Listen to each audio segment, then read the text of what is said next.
बिस्मिल्लाहिर्रहमानिर्रहीम। अपने तमाम व्यूअर्स से गुजारिश ये है कि जब कोई अपना क्वेश्चन रेज़ करना चाहें तो अपना नाम और एज ज़रूर बताएं ताकि उसके मुताबिक हम कॉम्प्लिकेशंस को देख सकें।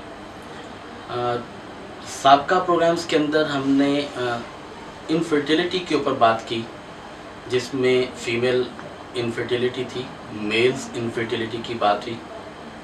फ़ीमेल इनफर्टिलिटी के अंदर अगर वजह ट्यूब्स की ब्लॉकेज है तो उसके इलाज के लिए सूरह निसा 1 मरतबा रोज़ तिलावत करें, दम करके पानी पिएं और इसे 28 दिन तक कंटिन्यू करेंगे। इससे फ़ीमेल इनफर्टिलिटी ख़त्म होती है, ट्यूब की ब्लॉकेज ख़त्म होने लगती है और जो शफ़ाया भी मिलती है।